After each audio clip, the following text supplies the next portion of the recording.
y'all, welcome and welcome back to my channel. My name is Taya and this is Taya's Turning Pages.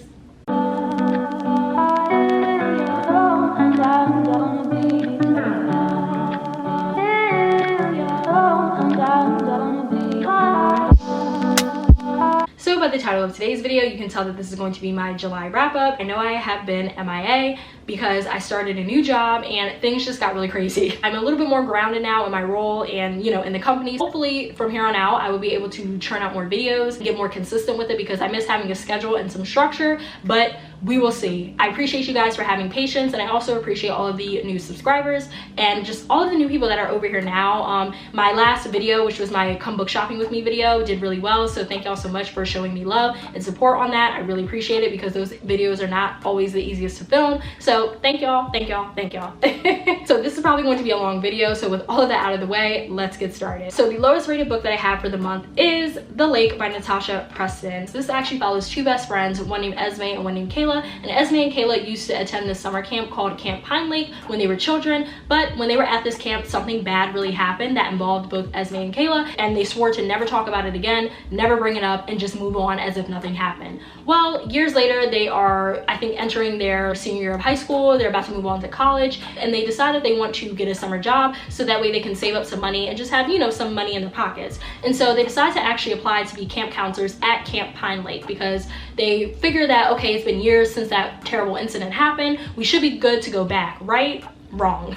But anyways, they decide to apply and they get the job and they go back to Camp Pine Lake, and while they're there, things are going well at first. They're, you know, really bonding with the kids. They're having fun with the other camp counselors and making new friendships until scary and terrifying things start happening to them as the weeks progress. And Kayla and Esme realize that the incident that happened all those years ago is coming back to haunt them, and the story takes off from there. I actually gave this book a 2.75 out of 5 stars, and I know that is very low, and I probably should just round it up to a 3, but y'all, I physically cannot round this book up to a 3. I just can't, and you won't make me. It's going to stay at a 2.75 because even that is generous. If we're being honest, like, even that is generous. The main reasons as to why I did not like this book, like the overarching reason, is I just felt like this book was all over the place and it had no clear direction and it was just trying to be too many things at once. And I do not like that when it comes to books, but especially thrillers, because like we need to have a clear-cut shot at what we're doing here, because the story's gonna fall apart, you know? Branching off of that like chaoticness and being all over the place, I would say that the pacing ties into that. It didn't make any sense to me because we started off really slow, and then once we got to the middle and the end, it just picked up full speed, but not in a good way. And I just feel like pacing is so incredibly important when it comes to thrillers because it has to be consistent, or at least have just like a good gradual build. Like, so for example, if you want to have a slow burn thriller, it needs to be slow burn all the way throughout, in my opinion. If you're gonna have like that gradual rise, then like make sure it's just that perfect balance of slow and then like steady and then fast, you know? Like, just make sure, like No Exit. I feel like No Exit does a great job at having that slow, steady, and then like fast pacedness of a thriller. Or if you're going to just have a fast-paced thriller, then just have a fast-paced thriller. But this book just felt like it was trying to tap into every single one of those paces, and like I said, it fell apart at the end because once I got to the last page, I was just sitting there so confused with my mouth open, like, what was that? Like, what did I just read? Did I really just waste all of my time reading that? So yeah, I did not like the pacing. And then going a step further, I would say the characters also had a hand in the book just being all over the place. You do spend most of your time with the main character, Esme. You're in Esme's head a lot. You really get to follow her along the story. And Esme is a very complex and interesting character because she has a lot of paranoia. She also just has a lot of anxiety, and you could tell that she's one of those characters that always feels like the other shoe is going to drop. So usually in a thriller, I feel like that's really interesting because like you don't really know like if they're a reliable narrator, like is something really going on or is it really just all in their head, you know? And with Esme, I just felt like it wasn't executed all that well, in my opinion. I felt like she came across just as more annoying and just more whiny than like someone that you're like, emotionally you're not really good, but like I'm still here for you, I'm still checking in on you, I'm still showing up for you. I didn't feel that way with Esme. I was just kind of like, girl, like, you need to communicate some of these feelings with people. Some of the stuff that she was going to, she definitely could have just talked about it with her best friend Kayla and probably had this situation resolved within an instant, but she didn't, and it just didn't make sense to me. And maybe that goes back to how teenagers just, you know, kind of navigate friendships and navigate all of the intense feelings and emotions that they're experiencing during that time. But I don't know, Esme's character just really didn't sit well with me. Another thing that I did not enjoy was the ending. I felt like the ending was a weird and bizarre cop-out. I obviously can't give too much away because this is a thriller. Just know that the ending to me was just not like a good payoff for what you have to go through to get to it. I felt like this book wasn't even that long, but it felt long with the way that the pacing was. Again, once I just got to the end, I just felt like it wasn't worth it, and it was weird. I had so many questions once I like close the book. I was like, is there an epilogue? Is there something else that we could get from this? Because in the way in which it ends on a cliffhanger. But like, you just leave the book with so many more questions than you do answers. There's so many plot holes and so many things that just don't add up and don't make sense to me. So yeah, overall, this wasn't my favorite thriller. I will be donating this. I'm not really sure if I'm going to pick up anything more by Natasha Preston, because I do like YA books, y'all know that, and I like YA thrillers. But to me, this one kind of gives YA thrillers that bad rep that people talk about when they review YA thrillers. So yeah, not my favorite, don't recommend, pick up something else. Okay, so now moving on to the middle of the road books. So these books were rated a 4 out of 5 star. And honestly, looking at my stack now, I actually don't have any 5 stars of the month, which is really interesting because usually I always have a 5-star read, but I don't know, y'all, these books were almost there, but not quite. So the next book that I'm going to talk about is The Wedding Crasher by Mia Sosa. The synopsis for this one is actually very convoluted, so I will try my hardest to explain it in my own words as best as possible. But this does follow 2 characters, one named Solange and one named Dean. And Solange is actually a no-nonsense, no-filter type of gal, which I love. She actually is assisting her cousin Lena, who is a wedding planner, with a wedding, and the wedding is Dean's wedding. And so Solange is, you know, just making sure that things are in its place and that things are running as smoothly as possible before the wedding actually begins. And while she's running around just trying to make sure everything is okay to go, she actually stumbles upon a private conversation between the bride and a man that is not Dean. She overhears the bride telling this man that she is in love with him, she wants to be with him, yada yada yada. So Solange is now faced with this dilemma of, does she tell the groom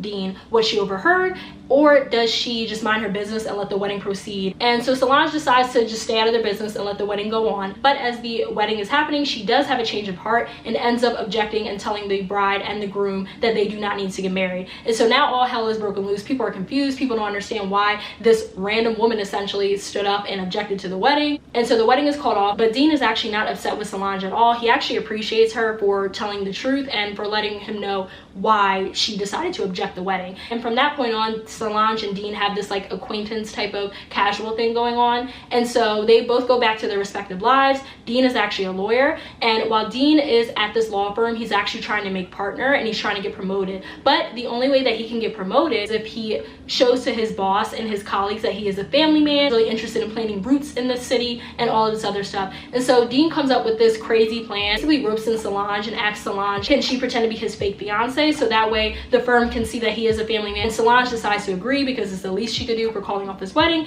and the story takes off from there. So like I said, a very convoluted plot. I rated this a 4 out of 5 stars, and I really enjoyed the story for what it was. I thought it was super cute. I thought it was super cheesy, but like in the best way possible, because that is what I'm looking for when I read these type of rom-coms. I want all the cheese, and I got all the cheese. Like I previously mentioned, I really liked Solange's character. She was a no nonsense, no BS type of gal, and she was very witty too, very witty, very funny, and like quick on her feet. And I just really enjoyed reading more from her point of view and really getting to learn more about what makes her tick, what makes her character the way that her character is, and all of that good stuff. And then moving on to Dean, I thought Dean was actually a very decent book boyfriend. I thought he was so sweet and so attentive, and you could tell that he really did think the world of Solange as the story progressed, and it was just so sweet. Like, I loved reading about these two. There were times where I actually did kind of like go like this when I was reading the book, because they have so many cute and swoon worthy moments that I haven't read about in a long time in a rom-com. So Mia Sosa is really, to me, one of the goats when it comes to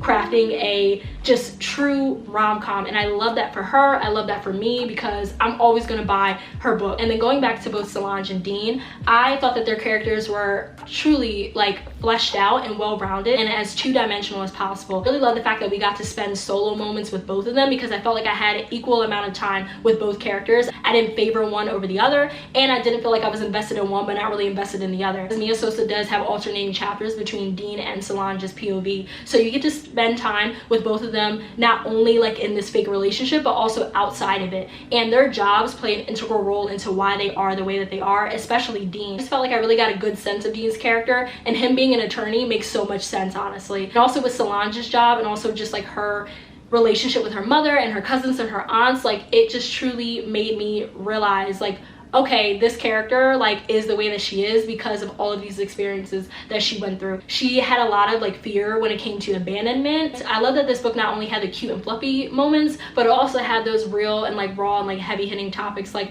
abandonment and just feeling like you're not good enough, feeling like you are striving towards this idea of perfection and you know that you're not going to ever like reach it because, you know, none of us are perfect, but like you still push yourself to try to meet those expectations. So I just really loved all of those themes and all of those messages incorporated into this book, and I don't really have anything bad to say about it. The reason why I rated it a 4 and not a 4.5 or a 5-star is simply because some of the dialogue was just a little cringe. Even though I said I love the cheese, like give me the cheese when it comes to rom-coms, some of the dialogue was just borderline cringe and it didn't make me feel good. Like there was a specific chapter where Dean sings this weird sexual song to Solange, and I don't understand where Mia Sosa was going with that and why she included that in there, but it made me feel very uncomfortable and it gave me the ick. So stuff like that popped up throughout the book, especially when it came to Dean's character, and it just rubbed me the wrong way. So I had to knock off an entire star because there were just too many of those like cringy dialogue moments in the book, and I just didn't like it. Other than that, this book was enjoyable, it was fun, it was cute, it was light, and I really hope that Mia Sosa writes a 3rd book in this like series that follows the cousins, so Solange, Lena, and then I think they have another cousin or friend that might get her own book. I'm not 100% sure because I don't know if Mia Sosa announced anything, but I really hope that we get a 3rd book in this companion series because her books are just feel good, they're wholesome, and they're comfort reads for me. I really enjoyed this one, and I definitely recommend for all my rom-com lovers out there. And the last book that I have here in this middle of the road category is After I Do by Taylor Jenkins Reid. So I'm honestly still trying to articulate my thoughts on this book and how I actually feel because I don't know. I know that it was a 4-star read because I really did enjoy it, but it wasn't perfect, obviously. This actually follows a couple, a woman named Lauren and a man named Ryan. And Lauren and Ryan have been together for a long time, and it shows because their marriage is really on the rocks and they're actually on the brink of divorce. They're always arguing. You can tell that there's a lot of resentment within their relationship. So Ryan proposes to Lauren that maybe they should take a year off from their marriage. Ryan would move out and like do his own thing, and then Lauren would remain in the house and do her own thing. They would not have any communication throughout this entire year because they're basically going to act as if they're single and that the other person doesn't exist. Controversial, I know, but that's what Ryan proposes to Lauren. And at first Lauren wasn't really with the idea. She didn't really like the fact that they were going to take a year off of their marriage or that they were going to take a break, because obviously that means that they were going to meet other people and have intimate relationships with other people, etc. But Lauren decides that this might be the only way for them to save their marriage, and so she agrees, and they decide to take this year apart from one another. And you really follow both of them, but more so Lauren, on this journey of just rediscovering yourself, figuring out what you want out of life, and also kind of regaining that autonomy that you sometimes lose when you're in a relationship with someone else. So that's pretty much the synopsis, and like I mentioned, I rated this a 4 out of 5 stars, and I really appreciated what Taylor Jenkins Reid was trying to do with this plot and the overall message and like central theme of this story. I just felt like this was such a refreshing take on a romance because it not only focused on the actual like relationship romance, but it also focused on self-love and what self-love means to you and how you can like rediscover yourself after being in a long-term relationship, because there were a lot of points where both Lauren and Ryan talked about how they felt like they lost their autonomy while being in this relationship, and that's real. Like that's real for a lot of people. I feel like no matter if you've been in a long-term relationship or if you've only been in it for a couple of months, like depending on how fast it moves, whatever, there are a lot of instances where people lose themselves in a relationship. And even in a friendship, like it doesn't even have to be a relationship, it could just be a friendship. There are a lot of times where us as humans do lose ourselves in certain things, and I just really like the fact that Taylor Jenkins Reid spent time on really like harping that and emphasizing that and really making us see what it's like to rediscover yourself and rediscover things that you once liked and that were once near and dear to your heart before you entered a relationship through Lauren's eyes. There were a lot of times where Lauren did not know what she wanted out of life or what she necessarily wanted to regain in life, and I thought that was just so authentic and genuine, because as human beings, like there are a lot of times where we don't have the answers to everything, where we don't know everything. We're just trying to figure out life and love and loss and all of these different things that make us human every single day. Like, you know what I mean? We're all taking it one day at a time. So I just really liked that aspect of the book especially. And then another thing that I really enjoyed about the book was Lauren and Ryan's characters. I know a lot of people on Goodreads and Storygraph did not like either Lauren, or they didn't like Ryan, or they didn't really care for either one of them, but I genuinely like both characters because I felt like a mirror was being held up in my face. Just going to show you that nobody is perfect. No matter how hard we strive to meet these expectations, not all of the time are we gonna meet them. Sometimes we're gonna fall short, and that was real in the case of both Lauren and Ryan. And yes, we didn't spend as much time with Ryan as we did with Lauren, but there were certain parts where you were able to actually get a glimpse into Ryan's thought process when it came to this entire break, and it was just really interesting to read it from a guy's POV. And obviously TJR, you know, is a woman, but it still was cool to see both sides of it, is what I'm trying to say. So yeah, I just really enjoyed both of their characters. They weren't perfect, they didn't have the answers to everything, they were just trying to figure out how they could get through each day without cracking and calling the other person or reaching out to the other person, because there were a lot of times where both Lauren and Ryan were very tempted to just call off the whole thing and get back together. But for them and for their relationship, they felt as though that this break was a necessity in order to save it. I know some of y'all are probably watching this and thinking like, okay, well, couldn't they have just gone to counseling? Probably, yeah, but for them, this is what worked, and it's just another reminder that like what works in someone's relationship might not work in yours, and vice versa. So I really went into the story and really went through the story being as non-judgmental as possible, because I don't know what other couples are going through, just like other couples don't know what I'm going through, you know what I mean? So yeah, either way, I really enjoyed the story for what it was. It wasn't perfect. There were certain things about it that I just did not personally agree with, and there were just certain times where I felt like the story dragged a bit and we spent too much time on outside characters, like characters that weren't Lauren or Ryan. Like we were just focusing on too many other characters when really we should be focusing on Lauren really falling in love with herself again and rediscovering herself and figuring out if her and Ryan are going to continue this relationship and this marriage, you know? Like I obviously like the fact that we got to learn about other characters, especially her siblings, because it was interesting to see how these experiences in Lauren's family shaped her into the person that she became. But I just felt like we spent way too much time with some of them. That's all I'm saying. And I really wish we could have got more time with Ryan. I really felt like it would have been cool if we got alternating chapters more so than just like little snippets into Ryan's life when he was going through this year break. That's all I'm saying. Of course, this is written from a woman's POV, so we're going to focus more so on the woman character. But those are just my little notes and the little things that I personally would have liked to see and not see when it came to this book. But yeah, either way, really enjoy this one, and I definitely will be picking up Taylor Jenkins Reid's other books that fall into this category. I think she has another book called One True Loves. I'm trying to see, yeah, she has another book called One True Loves, and then Maybe in Another Life and Forever Interrupted. Those books all fall into this contemporary romance genre that Taylor Jenkins Reid dips and dabbles into, I feel like, from time to time. Her other books, of course, are Malibu Rising, Daisy Jones and the Six, and The Seven Husbands of Evelyn Hugo, which I have not read yet. I do plan on reading them, but I really wanted to read some of her contemporary romance works because I'm a contemporary romance gal first.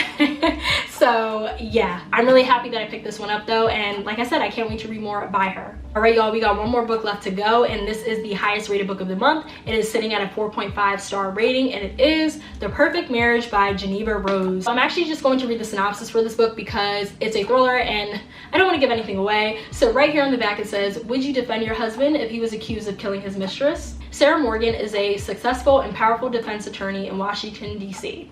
At 33 years old, she is named partner at her firm and life is going exactly how she planned. The same cannot be said for her husband, Adam. He is a struggling writer who has had little success in his career. He begins to tire of his and Sarah's relationship as she is constantly working. Out in the secluded woods, at Adam and Sarah's second home, Adam engages in a passionate affair with Kelly Summers. Then, one morning, everything changes. Adam is arrested for Kelly's murder. She has been found stabbed to death in Adam and Sarah's second home. Sarah soon finds herself playing the defender for her own husband, a man accused of murdering his mistress. But is Adam guilty or is he innocent? So as y'all can tell by the synopsis, this is a crazy ass book. It's definitely giving Lifetime and LMN, but I'm here for it. So like I said, rated say 4.5 to 5 stars, and this book was a wild psychological thriller if I've ever read one. And you guys know I love me a good psychological suspense, psychological thriller, and this book gave exactly that from start to finish. I actually could not put this book down, and I finished it pretty fast because I I just needed to know what was going to happen next, and the chapters are really short, so I appreciate Geneva Rose for that because we love short chapters. Starting with the characters themselves, so going to Sarah Morgan, I really like Sarah's character. I thought she was very composed and very just like elegant in the way in which she navigated not only like the lawyer life and like a career of a lawyer, but also just her relationship with Adam, because I cannot imagine being the best option as a defense attorney where I have to defend my cheating ass husband, you know, like I could not imagine that. So for her character to be so composed and so elegant and so like regal in that regard, and like taking the high road and not like the low road, was just so fascinating to me, because there were so many instances where I was like, girl, he just gonna have to get locked up. Like there were certain instances where I was just like, Sarah, forget it, drop the case, just let him get locked up. Like, it is what it is. But of course, Sarah was really determined to defend Adam because she really loved him. She really wanted to prove to everyone that he was innocent and that he did not kill his mistress. Really love Sarah's character. And then moving on to Adam, I cannot stand Adam. I'm so sorry. He was so entitled. He had the audacity and the gall throughout 90% of the story, and I just couldn't take it. Whenever we got to his chapters, I just got the ick, because he truly ran away from any sort of accountability. He really blamed the reason why his and Sarah's marriage went south was because of Sarah and Sarah's career. And I understand that Sarah was a workaholic, and I get that he was upset about it, but at the same time, you knew what you signed up for, because Sarah and Adam met when they were in college, and he knew that Sarah wanted to be an attorney. He knew that. He knew that Sarah wanted to be the best attorney out there, period. So like, I just didn't understand, like, why would you still like pursue someone that you knew was going to enter a very demanding and intense career? I didn't understand that. Like, that's where he lost me a lot of the time, because he kept putting all of the blame on Sarah, and it just wasn't right. It takes two to tango, and let's be clear, he was the one that entered an affair, not Sarah. Not too much on Sarah, not too much on Sarah, Adam. But another thing that I did not like about his character was that he refused to stand up to his mother. Adam's mother was awful, like truly just downright disgusting and filthy and vile towards Sarah. She had so much animosity and hatred towards her, and she would just say the most vile things to Sarah in front of her and behind her back, and Adam would never defend her. Adam would never stand up to his mother. He would say little things like, Mom, come on, like cut it out, but nothing that was ever substantial enough to make sure that his mother would never ever speak ill of Sarah again. I didn't like that. My whole thing is like, if you're gonna be in a relationship with somebody that is not deemed worthy in your parents' eyes, you either, one, maybe shouldn't be dating them, I don't know, or just doing everything in your power to stand up and defend them, because that is your partner. Like, why would you want to subject them to that type of verbal abuse? It just didn't make sense to me. And there was even an instance where there was physical abuse too. So like, yeah, I just did not like Adam's character in the slightest. I thought, like I said, he was whiny, he was entitled, and he lacked all types of accountability. So yeah, didn't care for him. And then moving on to the actual plot itself, I thought it was gripping, I thought it was nail-biting, and I was on the edge of my seat from start to finish. And the last thing that I will say about this book that I really enjoyed was the ending. I know that this is controversial, because if you read this book, then you're probably like, girl, what? But you have to admit it was an evil, genius, and meticulous and methodical ending that I really enjoyed. And I don't know if that's my morally gray complex coming in, I don't know, but I really love the way that this story ended. Don't get me wrong, it was very dark-sided, and it was very sinister and wicked and evil, but for a thriller, I loved it. I ate it up, and I thought that that was a perfect ending. I loved how Geneva Rose was able to tie everything together so seamlessly with a bow at the end of the story. It was immaculate, and I love when I discover new authors, and thriller authors in particular, that can take me on a twisty-turvy ride, and like I said, at the end, tie everything seamlessly together in a perfect little bow, and I'm left with no questions. The ending was phenomenal, but it is really dark-sided. I will just preface and say that this story is already dark and just twisted, but that ending is truly just asinine. I read this book a couple of weeks ago, and I'm still thinking about this ending and thinking about how a certain character's fate turned out. It was really wild. So yeah, I definitely recommend picking this book up if you're interested in psychological thrillers and you want a good one. This is your PSA to pick this one up, because to me, this is one of the like creme de la cremes when it comes to a psychological suspenseful thriller. All right, y'all, and those are all of the books that I read for July. As you can see, it wasn't that many books because there's a lot going on, but at least I was able to get through 4 books, and for the most part I really enjoyed them. Before I get into my outro, I also just wanted to say that I know I still have to film and upload my 1K Q&A. It's coming, it's loading. I don't know when it's going to go up, but I promise I will get that up and out soon. I still have all of the questions that you guys have asked me, so it will be up at some point. And I also do have a few other videos that I need to plan out and film that are hopefully coming down the pipeline soon. Definitely just make sure you subscribe and turn on those post notifications so that way you're always notified when I upload a new video. And also make sure you follow me on Bookstagram because that is where I update in real time, and I'm always way more active on there than I am on YouTube. So definitely just make sure you follow me on there so that way you can see all of those updates again in real time. All right, y'all, well, I hope you enjoyed this video. Definitely make sure you like, comment, and subscribe. It really helps me my channel out. And lastly, please make sure you follow me on Bookstagram as well as Storygraph. I will leave all of that information linked down below as well as at the end of the video like I always do. I will see you guys in my next one. Bye.